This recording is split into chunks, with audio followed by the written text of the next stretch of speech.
ಕೊನೆಗೂ ಹೆಣ್ಣನ್ನು ದೇಹವಾಗಿ ಮಾತ್ರ ನೋಡುವ ಈ ಲೋಕಕ್ಕೆ ಇಲ್ಲಿ ದೇಹ ತಾನೇ ಬೇಕಾಗಿರೋದು, ನೋಡ್ಕೊಂಡು ಹಾಳಾಗೋಗಿ ಅನ್ನುವಂತಹ ರೋಸಿ ಹೋದ ಮನಸ್ಥಿತಿ ಏನಾದರೂ ಅವಳಿಗಿತ್ತ, ಅಥವಾ ದೇಹದ ಹಂಗನ್ನು ಅವಳು ಮೀರ್ಕೊಂಬಿಟ್ಟಿದ್ಲ.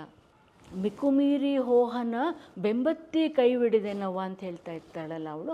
ಆ ಮಿಕ್ಕುಮೀರಿ ಹೋಗ್ತಾ ಇರುವ ಚನ್ನಮಲ್ಲಿಕಾರ್ಜುನನ್ನು ಹಿಡಿತಾ ಹಿಡಿತಾ ಹಿಡಿತಾ ಅವಳಿಗೆ ಈ ದೇಹ ಅನ್ನೋದು ಯಾವುದೋ ಒಂದು ಸಾಧನವಾಗಿ ಕಂಡಿತ್ತೋ, ಯಾವುದೋ ಒಂದು ಉತ್ಕಟವಾದ ಪ್ರೀತಿಯ ಒಂದು ಸಂಗತಿಯಾಗಿ ಕಾಣಿಸ್ತಾ ಇತ್ತು, ಅದನ್ನು ಅವಳು ನಿಧಾನವಾಗಿ ಮೀರ್ಕೊಳ್ತಾನೂ ಹೋಗಿದ್ದಿರ್ಬೋದು ಅಂತ ಅನಿಸುತ್ತೆ ನನಗೆ. ಅವಳು ಹಾಗೆ ಬದುಕನ್ನು ಪ್ರೀತಿಸಿದವರು ಇನ್ನೊಬ್ಬರಿಲ್ಲ. ಆಗಲೇ ಇವರು ಕೇಳಿದ್ರಲ್ಲ, ಅಕ್ಕ ಯಾಕೆ ನಮಗೆ ಮಾದರಿ ಅಂತ.